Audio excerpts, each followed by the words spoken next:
Hi, I'm Mary Cross and welcome to the Building Bliss podcast. Today I'm very excited because I've got a guest that I've not met before and I don't know, so I'm really interested to find out her story. Her name is Andrea Moulding.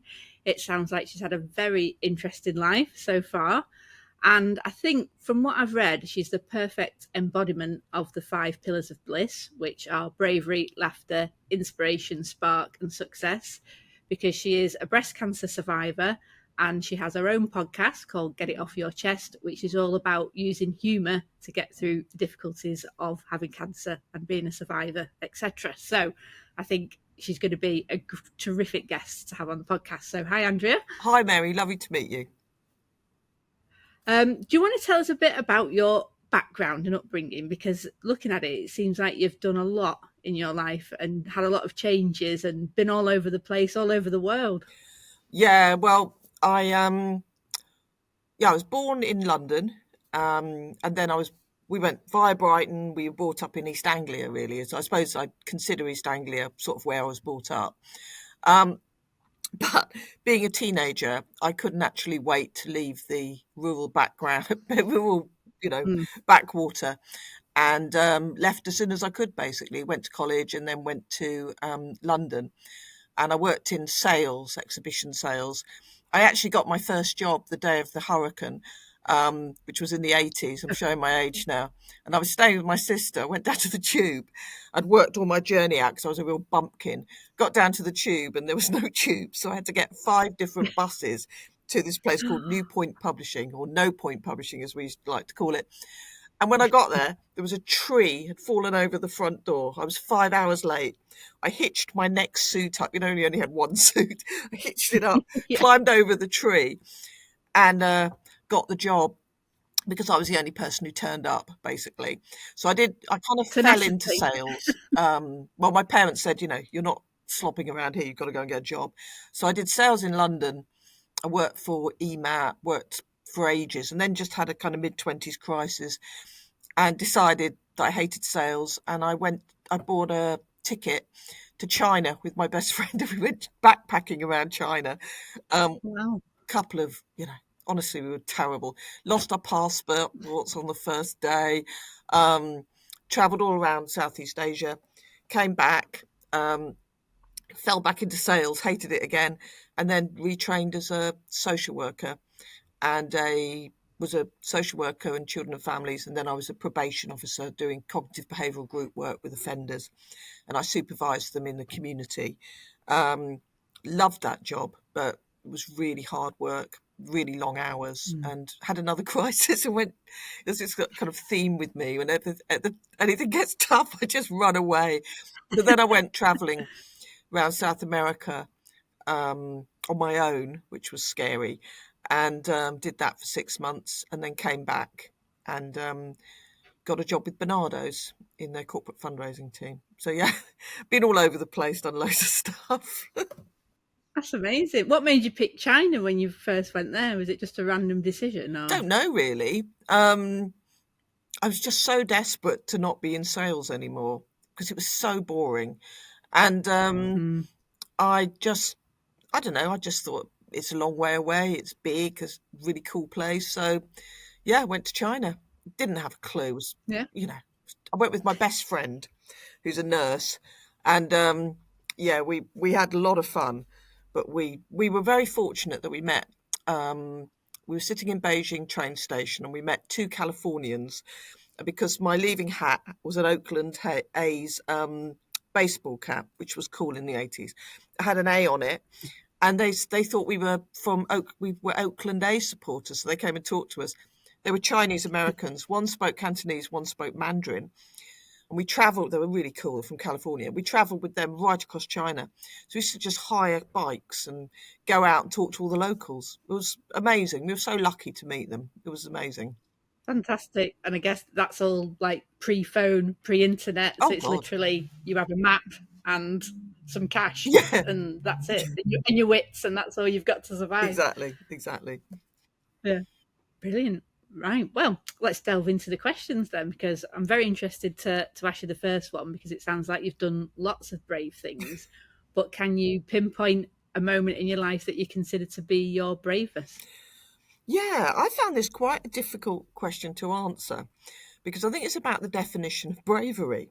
It's like everyone goes, "Oh, you've had cancer and you've had chemo, you're so brave." But I don't think you are because you don't have a choice. Do you know what I mean? Mm. It's like there's that picture, and I Yeah. wish I'd drawn it myself, but I haven't, of a rock with like a plant coming out that's all withered. They're saying, "Oh, you're so brave." It's like, well, you just are where you are, and you can't really be anything but cope with it. I think it was much braver making the decision to tell the kids I had cancer because they were very young then. And I was such a baby. We took them to rugby, we took them for McDonald's. And then in the end, we just had to sit them down and tell them that mum had cancer. And I've got twins, and they're identical twins, and they completely, um, had different reactions. And Mm. that was very difficult. That was quite brave because a lot of people don't tell their kids, but mum's going to lose her hair. You've got to be brave from the first, really. But Yeah. I was laughing to myself when I worked at EMAP in London. I worked on this show called The Education Show, and it was a new launch. And I was doing the sales on it. And we didn't have emails then. I sent out a letter to all the kind of educational suppliers, and I spelled education wrong.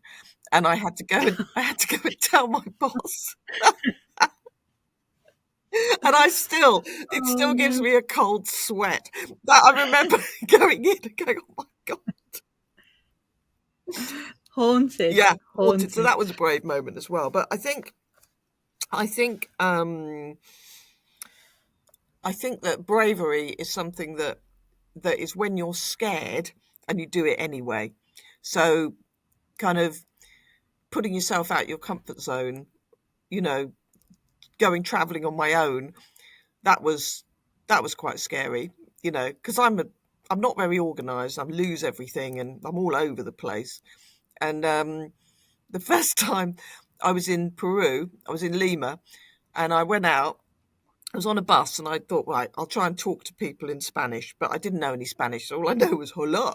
And I was on this bus, and this bloke kept talking to me. "Woo, woo, woo." And I just went, hola, hola. And then he just got all flustered and went off the bus. And the woman in front of me turned round and she said, do you know what he was saying to you? And I said, no. He was saying, give me your money. He was trying to rob me. And you're like, hello, hello, No. rob me. So yeah, Oh. yeah. So that's my definition, really. I hope that answered your question.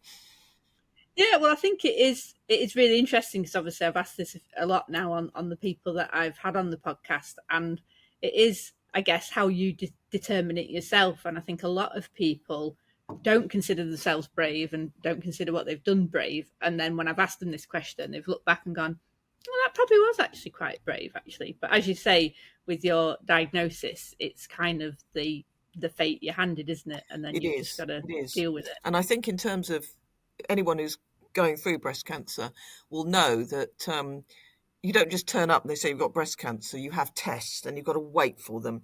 And that waiting is the worst thing in the world. Once you've got your diagnosis, you're sort of in control. But that unknown, Mm. like I had spread in my lymph nodes, and then I had to have an MRI scan to see if it had, gone everywhere. And I mean, that was really scary. But I remember going to have the scan and just bawling. There was all these bikers in there, and there was me just in the corner like a gibbering wreck. So that wasn't me being brave. That was me having to do it. Do you know what I mean? Yeah, So, yeah. so that's what I think, really. It is that it's very tough. I've had two Oh, have scares you? myself. Yeah, one I went and they did all the full biopsy and everything, and that seemed. And then the second time, I was very much like, oh well, it'll just be the same as the first time. So but then they took ages to come back in, and I was like, then your mind starts Yeah, going, doesn't it? And you're like, oh, what if this isn't yeah. just what I think it is, and it's going to be? See, and my sister's had breast Oh cancer as gosh, well, yeah, and hers had spread, but it was in COVID, so she had to do everything on her own. Like she couldn't take her husband in or anything, no, that must have been and I really think tough. that must have been really tough for her. But yeah, but I guess people don't know how they're going to feel until it happens to them. No, and sometimes I think it hits you later. Do you know what I mean? Like, you'll go, I went and I had to have a mastectomy, and they said, we'll have to remove the breast. They're really kind of whatever. And I was like, oh, okay. Then I went out and I was just like a gibbering wreck. It hits you at different times, I think. So you can't say in the moment that you're being brave, because I don't think you cognitively take it on board. So if you haven't taken it Yeah. on board, you can't be brave. Do you know what I mean? So it's Yeah. Yeah. complex. It's really complex.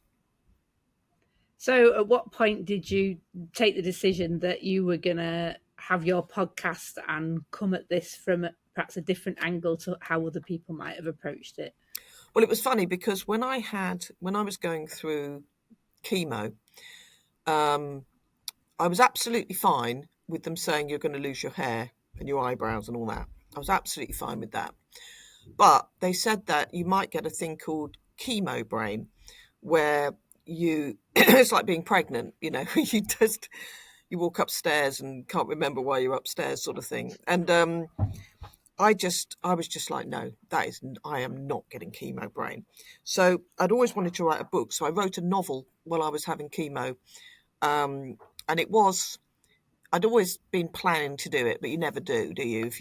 Everyone says, oh, they're going to write a book, and they never do. And I thought, right, well, I've got all this time off work. I'm sitting in corridors. I'm doing this. I'm going to write it. So sorry, there's somebody in the background. When I actually had written the book, I then met Estelle, who's from Talk Publishing, and we got chatting about breast cancer. And that was like after I'd kind of got my hair back. And I just remember thinking, when I was going through it, I found all the kind of, oh, I'm so sorry you've got breast cancer. And, everyone's so kind of, it's all so sad and you're a victim and all that. And it just does your head in, because you just want to like have a laugh. And I kind of tried to write a book, which is Stay on the Bus, to write a kind of irreverent guide for people like me that doesn't want to kind of delve into all the kind of internet stuff about breast cancer, but just wants to know the information, have a bit of a laugh about it, very light. So I wrote the book, and then me and Estelle were chatting on the phone and saying all these really funny things that had happened, outrageous things. And I said, oh, I think we should do a podcast. And Estelle, being Estelle, said, right, let's do it. So we just did it, and we didn't really know what we were doing. We just we kind of found our voice as we're going along. But I'm sure there's several of them that are really awful, but we've just kept going. And the podcast is all about normalizing the word cancer, because if you can laugh about cancer, it takes that power away. So it's about kind of helping people talk about it, really, because your friends and family don't know how to approach you. It's a massive thing, and the word cancer is very emotive.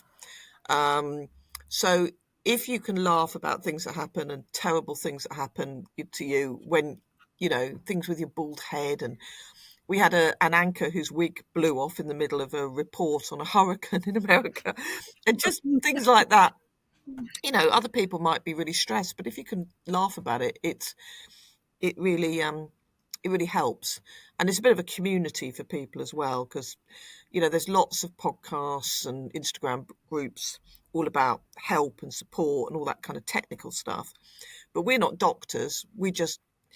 It's all about just having a laugh. So that's why we decided to do it, to try and help people through just not taking everything so seriously, and realizing you're not alone.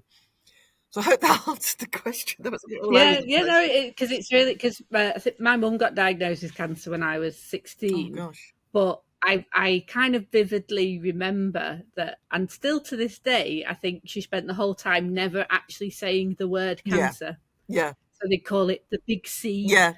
or and even now she won't ever say it, and it was quite surprising. And I think there's such a big thing around it, and we're just so awkward about talking about these Yeah. things, aren't we? And also breasts, And So we've got the yeah, double whammy. We've got to talk about breasts and cancer. Do you know what I mean?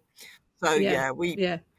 we just, I went through a stage of just taking pictures of cakes with cherries on top and putting them on Instagram, and, just stupid things like that, really. But hopefully, it's helped a few people, and we have had a lot of feedback that it has. So we're just trogging on with it, really. So, and I think we've just about managed a year now, so we're getting a lot more letters in and things. So yeah, we're going to keep Yeah. going. That's really good, yeah. So I suppose that moves us seamlessly onto laughter and how important that is to you, because I actually listened to the first episode of your podcast and I was chuckling away at your reaction to when you got the diagnosis was to go out and eat an inordinate amount and just do random things. And I think even that, for people to hear that and go, oh yeah, I don't have to have any type of reaction. If that's what my natural reaction is to go and do that, Yeah, just go and do it. yeah, that's exactly it. It's about just because I keep using the word normalize, but it is. It's just about, you don't have to be brave and fight it and all this nonsense that is thrown at you. If you want to go and bawl in a corner, do. And like I say in my book, if you want to go and listen to Radiohead and eat a whole packet of Tang Fastics, go ahead. Nobody's going to kind of, you must eat a rainbow diet and you've got to fight it and I'm not going to let it beat me, and all this rubbish. It just puts pressure on that person, because all that war thing, you can't defeat, there's a quote, which of course I can't remember, but you can't defeat cancer through mindset. It helps, Yeah, but all you're doing is piling pressure on that person who's got to behave in a certain way. And what we say is just behave how you want. And if you want to be outrageous, be it. And if you don't. But don't let anyone tell you how you react the way that you want to react, basically. And I think for me, yeah, not initially, but the more I go on, I mean, you still got scan anxiety. I've got a mammogram next week, actually. And, going in there is still quite horrible, but you just laugh about it. So hopefully it helps. yeah. I think it is a big pressure, isn't it, of people. There's so much in the press, the language that's used of they've battled, they've beat it, as you Yeah, say, and then some people must think, oh God, well, I'm shit then because I can't battle. I don't feel like battling. I feel like, like you say, just going hiding under the duvet and having a cry for 2 days. So yeah. I think that's brilliant that there's people out there going, no, you don't. And I think maybe it's people who haven't experienced it who use that language without actually thinking about it. Yeah, and I don't know where that language came from, because, if you have a heart attack, they don't say, you've got to fight it and beat it. We'll beat this heart attack. It just, I don't know where it comes from, but I find it really unhelpful. I don't find it helpful at all. I find people who just, you know, ring me up and are really outrageous about it, they're just treating me like a normal human being. That's what I find helpful. Do you know what I mean? And that's where laughter comes in. Yeah. And would you say before that laughter was part of your life anyway? That you consider yourself as laughter's vital anyway?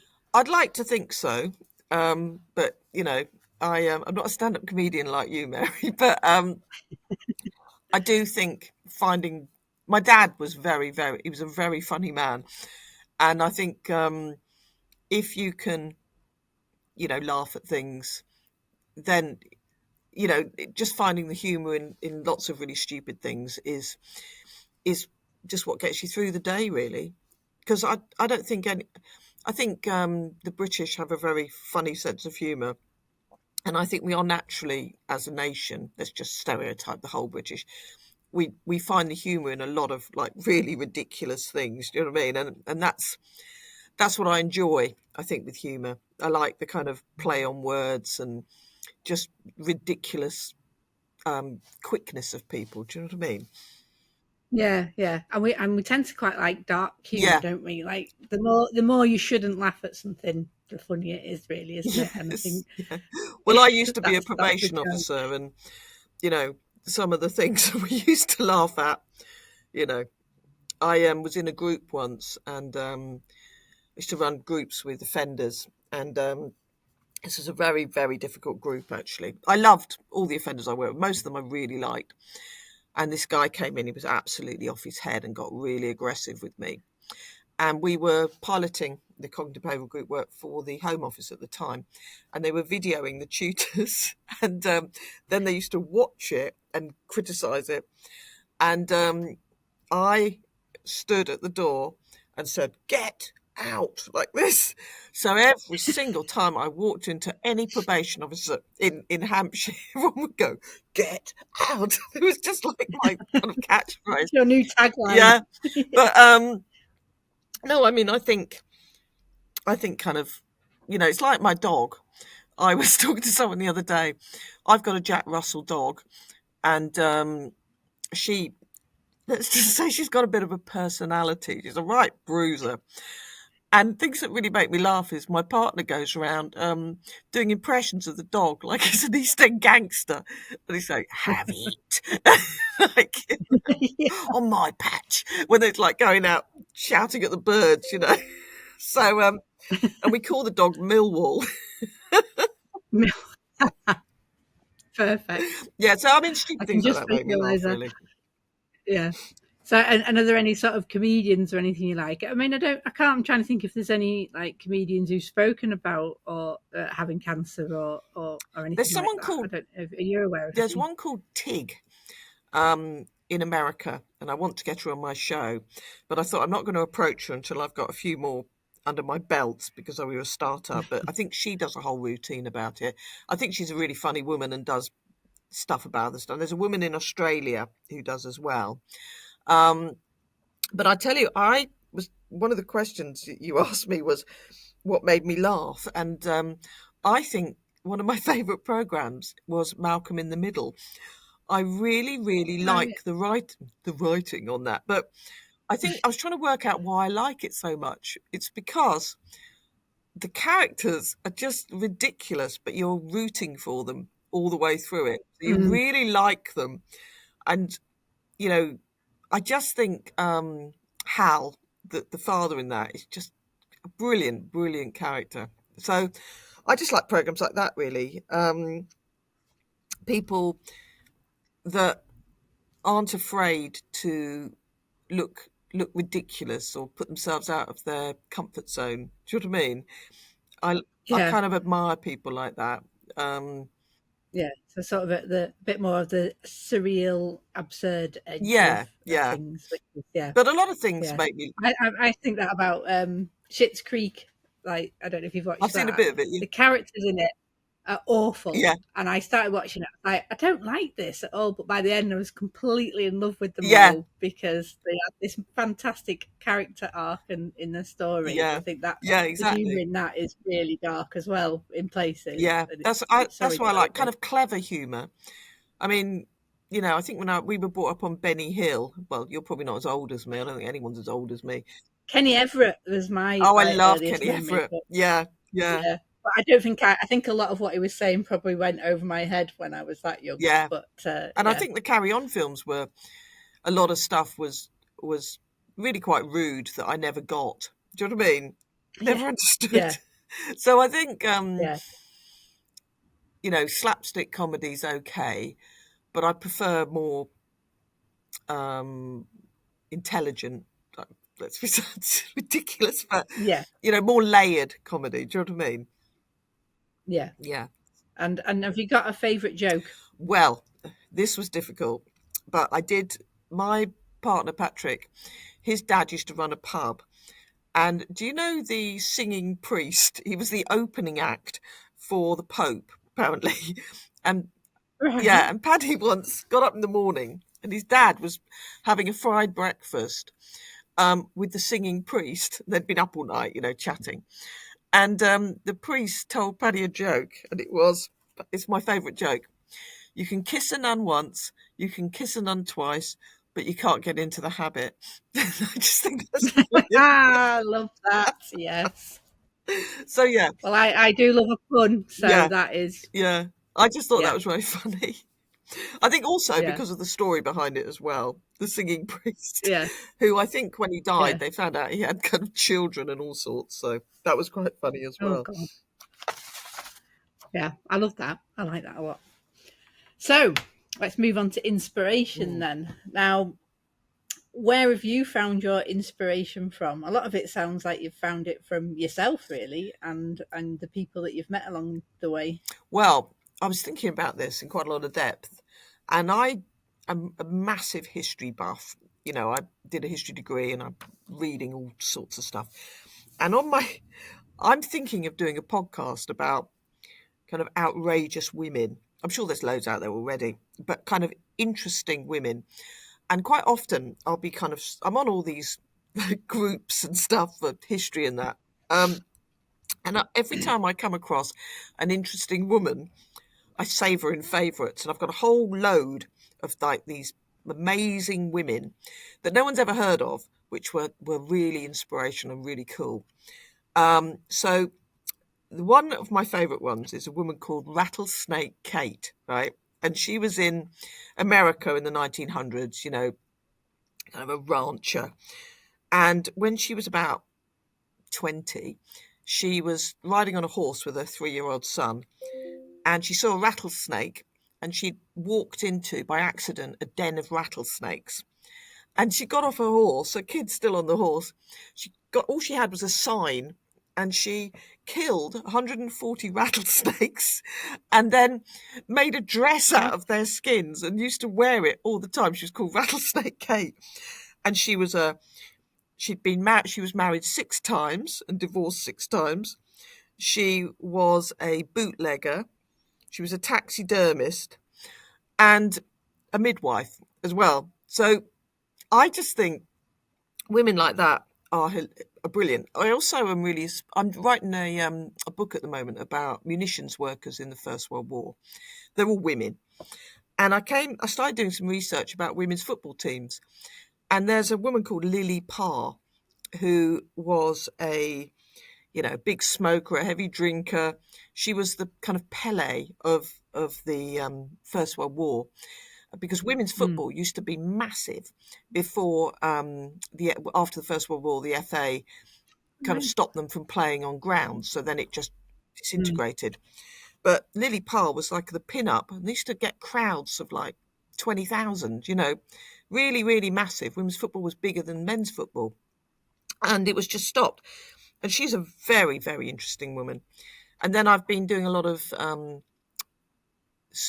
droning on, sorry, but I've been delving into a lot of kind of oral history around the munitions workers in the First World War, the Canary Girls and all that. And some of the stories, just incredible. And I just think, these were working class women who were domestic servants, who'd never, not like us, we didn't have telly and all that.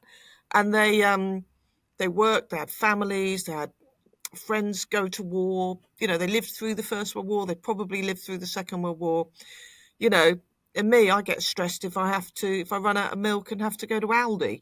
Do you know what I mean? I just think, I wish my grandmother, I'd interviewed her when I was younger and not just dismissed her, I think she would have had a lot of very interesting things. So my inspiration, I think, for me, is like the things women have done, but this hidden history, no one knows about it. But if you delve into, like me, I'm always, I like her, and I save her. I've got a little tag called cool, and I've got about 25. So I'm thinking I might do a little podcast about it. If you think there'd be an appetite for it, it might just be me being a bit weird. I don't know. What do you think, Mary? No, I think so. But I think that's really interesting, because I think we forget that because the history's not available easily, it's not digitized, there's not the records that we have now. You forget that there's been these incredible women who didn't have any point of reference other than the life they were living, but they just lived it. And I think there's so much to learn from that. And I met a genealogist at a networking event the other day. And he said the biggest regret a lot of people have when they come and get their family tree done is they didn't speak to their grandparents or elderly relatives and find out more about their family tree, because, and I said, well, yeah, my dad's parents died when he was 14, so I don't know anything about that side of the family. And I don't really know much. And my godmother, who became like an adopted grandmother, she was born in Switzerland, lived in France, then moved over to London, got bombed out in the Second World War, but was a seamstress at Dickens and Jones in London. Really? And I think she must have had this incredible life, but I was only I think I was 12 when she died, but I would have loved to know what her story was. You know, she was this woman of mystery. How she ended up in Lancashire from Switzerland. Yeah. It's not the greatest transfer, I don't think. But yeah, but I think there'd be a real appetite for that, because there is something really inspiring of hearing about people who really strode out on their own. And I think, Yeah. history's written by men, but, obviously with the suffragettes, we always think of the Pankhursts, but they were just the posh women. There were thousands of women involved in that, Mm-hmm. So, yeah, I get my inspiration from, I think, women that have lived before, and trying to put myself in their shoes and thinking, wow, that was incredible what they did, and they probably didn't even Yeah. realise it, Yeah, and like you say, a great reframe when you are getting stressed because you've run out of milk, Yeah, and exactly. you've got to pop out in the car for it. Yeah. You haven't got to go milk a Well, cow and walk a mile down the road. yeah, Yeah, well, yeah, with the yeah, buckets exactly. like this. Yeah, I love that answer. So I think I probably can guess this, but I'm going to ask you, how do you want to inspire others? Because it sounds like you already have inspired a lot of other people through your podcast and your book.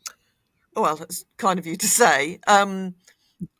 Like you say, I think with the book and the podcast, I'd like to kind of help the breast cancer community just to have a voice, really, and just to inspire people to not just read the kind of dry, medical, scary NHS material, and see that, your life isn't over. You might not have any eyebrows or any hair, but there's a whole community of people out there. We had some woman who tattooed eyes on the back of her head. So she said she was a CEO of an IT company. She said everyone was talking about her bald head. She said, I'm going to give them something to talk about. And she'd go into bars and put a hat on and freak everyone out who thought she was an alien. So just kind of inspiring people, I think, to not see it as a terrible thing. But because for me, and Estelle and I have both talked about it, if I hadn't had cancer, I wouldn't have written my book. Not that it's made me a millionaire, but I wouldn't have done the podcast. I wouldn't have stretched myself. I think it is a gift as well. Not, someone said that to me when I got cancer. I'd probably punch them in the mouth. But Yeah. it's, I'm a lot tougher, I think, than I used to be. I don't put up with people's bullshit like I used to. I mean, I do, because I'm still pretty pathetic at confrontation. But I think also it makes you do that kind of friends housekeeping. Like, a lot of people that you kind of expect to step up don't, and people that you don't think will step up do. And you kind of you find out who your friends are, which is tough. Mm. But also it's a gift, because you know who the good people are in your life, and that's something that comes with cancer, and it makes you take a deep breath and stop and look at your life and think, well, actually, I I need to, you never know what's around the corner. And when you think you might die, you start thinking, well, what's important in my life? What do I want to do? I'm not going to waste my time doing stuff that I don't want to do. So now I'm trying to write more books. I'm not doing very well. I just go down rabbit holes of research. Ooh, I spent an hour and a half looking at swearing in the First World War the other day because it was so interesting. Because I want my book to be Well, authentic. sometimes you've got to go to that depth, haven't you? Our mutual friend Maddie, who's writing her next book, was saying how much she's researched poisons and how to kill people Yeah, and dispose of bodies. So her search history is like, yeah, she's a bit yeah, scary. yeah. But no, so I've completely forgotten what the question was. But what was? How you inspire others, but I think Yeah, you've I covered. just Yeah, that's me all over. I just go all over the place. So I don't know if I do yeah. inspire others, but I'm hoping so. So there you go. I'm sure you do, because I think you have turned a negative into a positive, and that's all you can do when you are dealt a hand, isn't it? Yeah. Yeah. But whilst acknowledging that sometimes it has been rough and sometimes you have felt scared, but you've picked yourself up and done it anyway. Yeah. Yeah. I think, like you say, you don't really have a choice, but I do see people, obviously I've come across a lot of people, and most people, when they get to a certain stage, it becomes much easier once you've got the knowledge and the power. But it's about not kind of floating along. All of a sudden you think, right, this is my plan, this is where I'm going, and you do kind of turn it on its head. But it's hard. It's a hard point to get to, I think, sometimes. Yeah. Well, I think a lot of people assume that life is going to map out a certain way and don't expect anything to throw them off Yes. the course of that. I mean, I've unfortunately I've experienced a lot of serious illness in and around my Oh family, gosh. so I kind of live in that moment anyway. Yeah. So I always say that I'm not waiting for anything like that to happen to do what I want to do. I'm doing my bucket list now. Yeah. So I don't want to wait, but I don't think perhaps a lot of people, unless they've experienced that, they're kind of just a bit on autopilot, aren't they? I mean, look at you going out doing stand-up comedy. I mean, wow. Do you know what I mean? That's amazing. Yeah. You're kind of quite. Well, that yeah, at the age of 45, it's quite a change, but Yeah. Yeah. Well, it's amazing. So I'm impressed. I'm in awe. oh, thank you. So I guess that moves us on to Spark then, which I think there is a degree of crossover with inspiration, but Spark to me is more about sort of you get up and go on a daily basis. So what gives you your spark to keep going? Um, I think I don't know what it is really. I think once you've kind of done something. I think writing the book for me, my salt throwing salt at the devil, which is my novel, that was a spark because I know it sounds ridiculous, but when I'd done it and I had to go to McDonald's at 5 o'clock in the morning for about 2 months to finish it, and I kind of hated it and didn't want to look at it, and but when I'd done it, I did have quite a sense of kind of pride in it, and it sparked me on to write the other book, to do the podcast, and also it made me think I could achieve things. So, for example, I'm setting up another business at the moment, and you have those moments when you're like, "Oh my god, someone else has done it already," and there's already three. It's just like you've done it. They're to start somewhere. You start somewhere. Just do it. Do it. Mm, You've done a book. You've written a book. If you can do that, you can do this. Do you know what I mean? And that yeah, whenever couldn't I agree kind more. of need to do something, I get that kind of energy from looking back and thinking, well, you did do this, so therefore you need to go on. And I think also other people give you energy. I'm a people person. I love people, so any opportunity to meet other people, they give me energy because I'm very interested in other people. And when I don't meet them, then I read about them. So I'm more interested in people than I think I am in anything else. So I think other people Mm, give you a spark as well. They inspire you. And like you say, there's definitely, a bit yeah. of a crossover. Yeah. Well, I think, yeah, as well, because of what you've been through and the community that you build around you must be vital to getting through it. So whether it's having the person that you can ring up and go, God, everything is like shit today, Yeah, or saying, right, let's go and get smashed. I just need to forget everything for a yeah. while. It's that's gives you a spark as well, knowing that you've got that to call upon. And also kind of meeting Estelle, who's my podcast partner, because we've both been kind of through breast cancer together. You know, I feel like I don't have to explain myself. Do you know what I mean? And when you meet someone Yeah, new, oh, you've had cancer, we both know what it's like. You don't have to go through all that kind of trauma and what have you. And I think she's like a bull terrier making things happen, and that kind of pulls you along as well, doesn't it? Kind of yeah. spark off each other, I think. Yeah, that must be. Does it get a bit exhausting when you do meet new people and then you've got to go through the story again? Um, I find it more difficult when people aren't direct. They kind of, because they always kind of want to know what stage it was. And I find that a little bit rude, because if you're saying to someone, oh, what stage did you have? What they're trying to work out in their mind is how bad it was. And I always think, well, Yeah, I don't really care how bad you think it was. It it doesn't matter. If you have cancer, it doesn't matter if you're stage 1 or stage, 3 or whatever. It's still frightening. And I don't know, I just find that a little bit rude, but that's just me.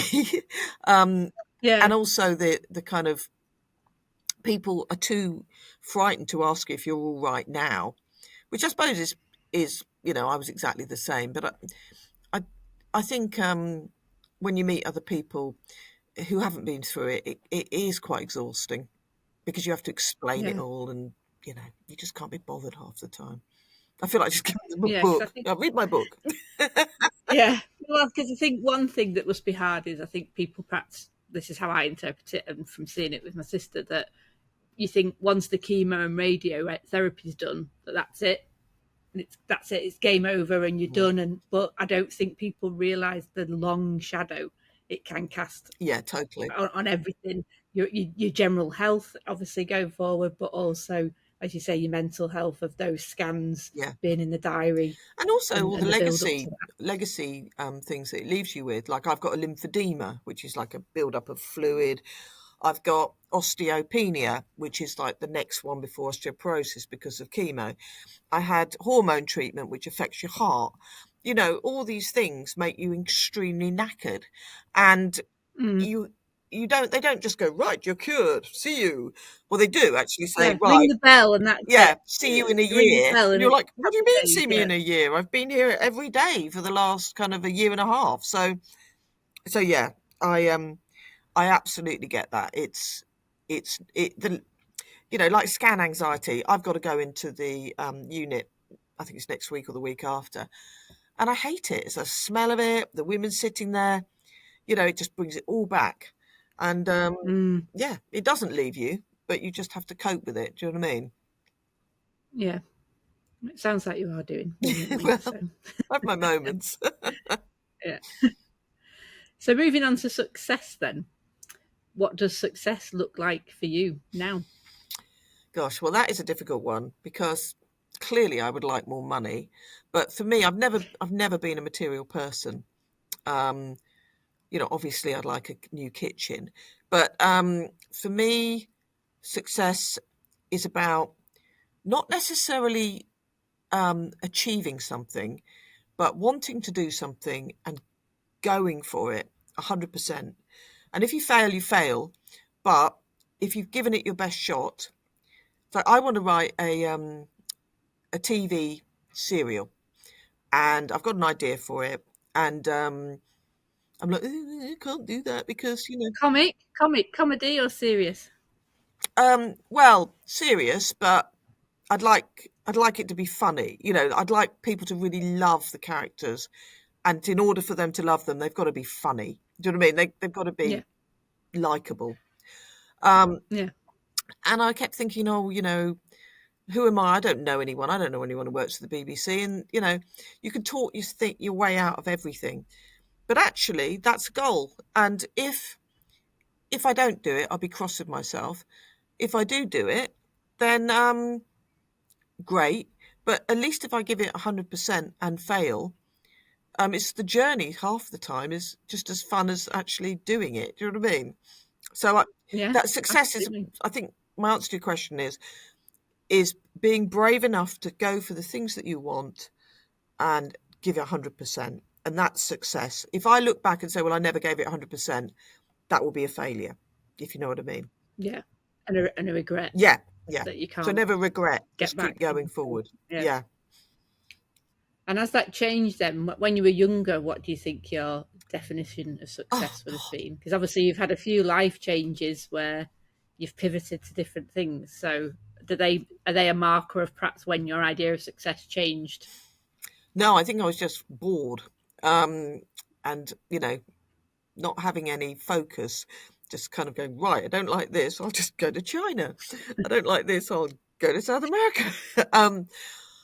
I think success when I was younger, I've always wanted to, write stuff and do creative stuff. I wasn't very good. In my head, I could always see the art I wanted to create, but I could never draw it. And, writing wasn't really an option. I had to get a job. I had to support myself. And success, I just kind of never really thought about what success looked like. I let life guide me or just take me where the wind took me. And I think that was a mistake. I've always wanted to have experiences more than money. So I think success for me when I was younger, I didn't allow myself to think what I wanted. I just kind of thought, right, well, I've got to do well in my job. I've got to do this. That's success. I didn't really kind of do that reflection and really delving down into what I wanted and what I needed and what suited me as a person. I just thought, that's what you do, isn't it? Someone from my background, you go and get a job and you just do it, Yeah. But No, I totally agree with that, because I've kind of wafted through life. yeah, I just kind of like, I moved to London just purely because my housemate from uni was like, "Oh, I'm moving to London. I need a flatmate," and I was like, "Oh, I'll come then." yeah, yeah. Didn't have a job or anything when I went, and then lived there for 2 years, then drifted back up. So yeah, I kind of just let life happen to me, I guess, until like recent years. And I think, yeah, I don't know if it's a generational thing that perhaps, what was, because there was sort of a defined success in terms of you get a job, get a profession, get a house, get a car, and that's it. That's your lot. Mm, Whereas I think the next generations are much more about finding their purpose, yeah. what lights them up, and there's much more awareness around that, isn't there? I think they've got the kind of language that we didn't have. I used to suffer really badly with anxiety. I mean, I don't have it now, which is weird, but I used to be really anxious when I was in London, and it was quite, debilitating. I didn't have a word for it. You know what I mean? It was just like, I'm being pathetic. Stop being so angst. And Mm, I think now people have a lot more kind of knowledge, language. It's okay to have kind of dreams and things. You weren't just expected to get a job, settle down, get a house, all that stuff. mm, Um, you weren't expected to kind of go and write a book. Do you know what I mean? Because that wouldn't bring the money in. It's like people yeah. told to go and get trades, because that's what you do, So I don't know. I think younger people today, they haven't got it easy. I'm not sure I'd want to be Oh young no. today. They've got their own challenges, but they certainly have more. I think there's more introspective kind of looking at what they want and all that sort of stuff. Yeah, which can only be a good Yeah, thing, totally. hopefully. Because, like you say, it has been tough for them. I mean, the kids that are the teenagers coming through COVID, I think Yeah, there's well, a my big kids. problem looming with mental health. Yeah, yeah, and also kids nowadays. Buying a house. You know, it's tough for them. And everyone says, "Oh, kids nowadays," but every generation has its challenges. We were the Mm, I was Generation X, who apparently I didn't even know they had all these different generations. We drank out of garden hoses and cycled our bikes till the lights went off, and all this sort of stuff. And kids now, they yeah, just play on their phones, don't they? So we had a lot more freedom. yeah. So it swings and Well, roundabouts. that's the thing, yeah. Yeah, We'd disappear for hours. Like I always say, I was normally 50 miles in the opposite direction to where my mum thought I was. So, but she couldn't track me on because I didn't have a no. phone that you could track your And we used to location climb on. up the So, motorway. They were building a bridge over the motorway. We used to go and climb up it, dangle our feet over the edge, watch the cars going by. Couldn't think any of it. yeah, different Yeah, times. totally, totally. Yeah. So, thinking of those times, then, what do you think young Andrea would say if she could see you now? What would young Andrea say? Young Andrea Mm. probably would tell me off and say, for Christ's sake, um, look at all the mistakes you've made. why didn't you you knew that you wanted to do interesting stuff. You should have had a bit of strength and gone out and done it. So now you're old and past it, you know, do your best and try and do those things that you always wanted to do when you were a kid, but too scared to do, really. So try and be a Yeah. bit braver, if you like. Well, but all those things you did have brought you to here. Yes. So all those, like your traveling was brave, and even making. I know you said you did it because you were bored or whatever, but actually, rather than just putting up with being bored, you did say, right, well, I've had enough of that. I'm going to do something else. So that shows a lot of resilience and tenacity, I think. Yeah, well, thank you.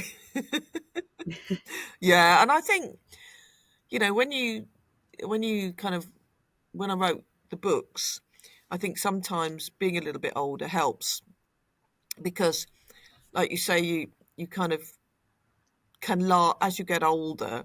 You look back and laugh at how ridiculous you were in the past, and when you're in Mm. it, you can't really see it when you're a kid, but now you can laugh about all the stupid things that you did. And I mean, thank God they didn't have mobile phones when we were in London. Yeah, I'm very grateful I grew up without camera Yeah, phones me too. because, oh my God, too many dodgy pictures would have been Exactly. out there. There's still a few like hard copies Yeah, that I found when I was moving house, and I was like, "Oh, we'll put those yeah. back in the We'll box." burn I think. those in the grill. Yeah. Yeah, yeah, brilliant. So do you want to tell us about your books then, and where people can get them? Oh yeah.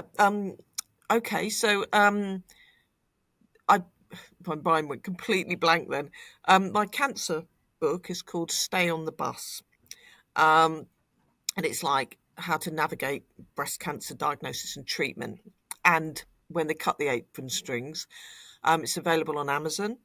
The podcast is called Get It Off Your Chest, The Funny Side of Breast Cancer. And it's available on, well, anywhere that you listen to your podcast, basically. I'm on Instagram if you want to look us up there. And my other book is called Throwing Salt at the Devil, which is a novel about two runaways. So yeah, hope hopefully all your millions of listeners will download it today. Yes, I was interested. Is that sort of semi-autobiographical, your novel, based on some of your travelling exploits, um, or? well, I think the least interesting character in my novel is based sort of on me. Um, to be honest, kind of anxious about things and you know not really sure. So yeah, the more interesting characters aren't based on me. They're on people I probably wanted to be. But we'll Yeah, see. brilliant. Well, thanks for coming on today. That's been really interesting, and I think it'll help a lot of people who perhaps aren't aware of your podcast and book, who might be going through something. That there is a lighter way to approach